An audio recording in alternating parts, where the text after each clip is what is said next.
Now, we're being encouraged to share our stories about what life is like living in the West Midlands.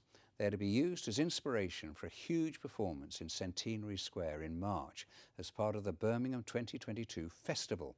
The show will launch a 6-month programme of arts events in the run-up to the Commonwealth Games. Well, Ben Sidwell has the details. My story is about my development in dance. And my story is around my life is an open book.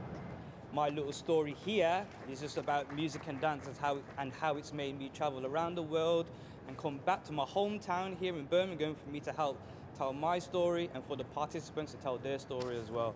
Just a few of the stories from the people of Birmingham and the West Midlands that it's hope will help inspire the opening show of the Commonwealth Games Festival.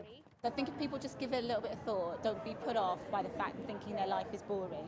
It won't be. And if you think collectively, it's about bringing all of that together to tell one big story of a moment in time. The dance company tasked with creating Wondrous Stories, the opening show of the Birmingham 2022 Festival, is Leamington Spa-based Motionhouse. We know there's a myriad of stories here. People have come from far and wide. Everyone's got something different to tell. We can be enriched by their stories, and hopefully people will be able to see themselves in the performance. My story is just about me being transgender in the quite no name and my journey in that. Today, the Wondrous Stories letterbox was unveiled at the Library of Birmingham. Among those posting their life stories was Kathy Hancock, who spent her childhood dancing and is now a member of Freewheeling Dance, who will be part of the mass community cast taking part in the show.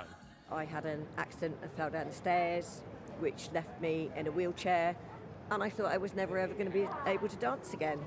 But through freewheeling and finding the group, I've been able to start dancing all over again. Rehearsals are already underway for Wondrous Stories, which will take place in Birmingham's Centenary Square from the 17th to the 20th of March, with everybody in the West Midlands being encouraged to share their story. Ben Sidwell, BBC Midlands Today, Birmingham.